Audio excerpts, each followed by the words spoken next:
Schizophrenia is a severe psychological disorder in which a person interprets reality abnormally. Schizophrenia manifests differently in each person living with it. It is typically characterized by hallucinations, delusions, and extremely disordered thinking and behavior. While there is treatment available, the illness can be disabling and inhibit daily function. Early treatment provides the best means to prevent serious complications and improve patient outlook. It is difficult to measure the exact prevalence of schizophrenia due to the complexity of its diagnosis, its overlap with other disorders, and varying methods for determining diagnosis. However, it is estimated that the prevalence of schizophrenia and related psychotic disorders in the United States range between 0.25% and 0.64%. The incidence of schizophrenia has been estimated to be 15.2 per 100,000 persons. The average years of potential life lost for individuals with schizophrenia in the U.S. is 28.5 years. According to two studies, it appears that the prevalence of schizophrenia is on an upward trend for the general population. In a study conducted in Australia, the results showed that the prevalence of schizophrenia rose from 13.1 million in 1990 to 20.9 million cases in 2016 worldwide. Like many other mental illnesses, the history of schizophrenia is complicated due to social stigma and lack of information concerning the cause of its ailments. Therefore, it is hard to determine if the increasing prevalence of schizophrenia is due to the greater amount of information being available today, as well as less stigma around mental illness, leading to more people seeking a diagnosis. Schizophrenia is one of the top 15 leading causes of disability worldwide. The cause of schizophrenia is unknown. Researchers believe that a combination of genetics, brain chemistry, and environment contributes to the development of the disorder. Problems with naturally occurring brain chemicals, including the neurotransmitters dopamine and glutamate, as well as differences in brain structure, are present in people with schizophrenia. The age of onset for schizophrenia is typically in the late teen years to early 30s. It tends to emerge earlier in males than in females. This may be due to the fact that the brain undergoes major changes during puberty, which could trigger psychotic symptoms in people who are vulnerable due to genetics. Although the cause of schizophrenia isn't known for certain, some risk factors have been reported to increase the risk of developing or triggering schizophrenia. These include having a family history of schizophrenia, pregnancy and birth complications, including malnutrition or exposure to toxins and viruses, which impact brain development, or taking mind-altering drugs during teen years and young adulthood. There are three categories of symptoms with schizophrenia: positive, negative, and cognitive.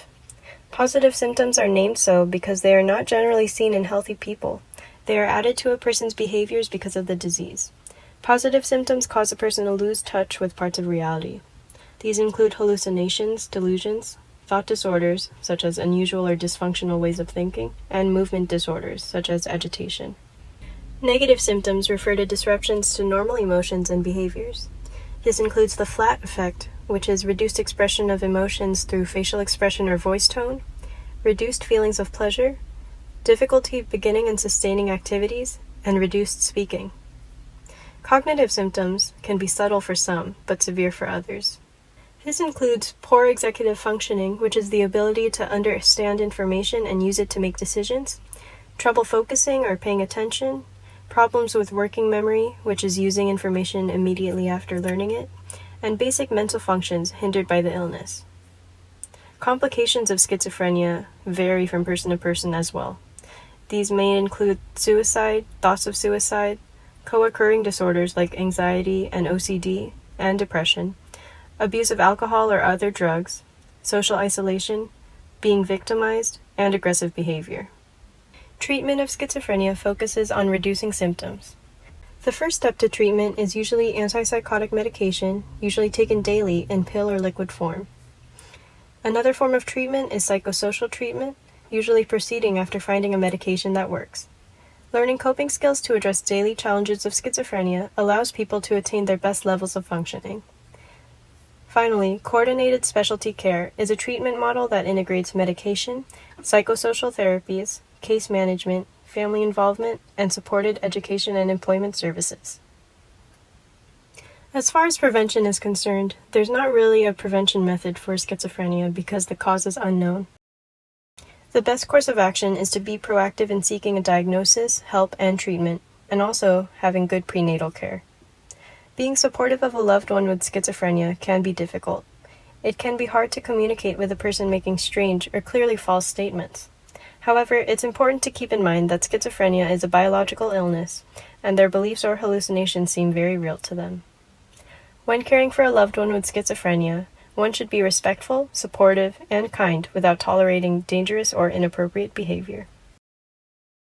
There are 2 special resources that I've provided here in this presentation.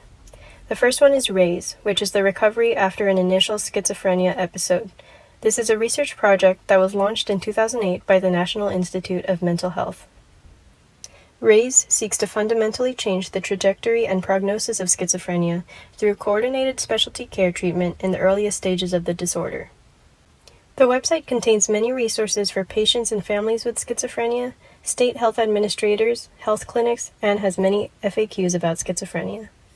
The second resource is the Mental Health Resource Guide by the City of Long Beach. It contains a directory for county hotlines, national hotlines, and local mental health clinics for older adults as well as children and families.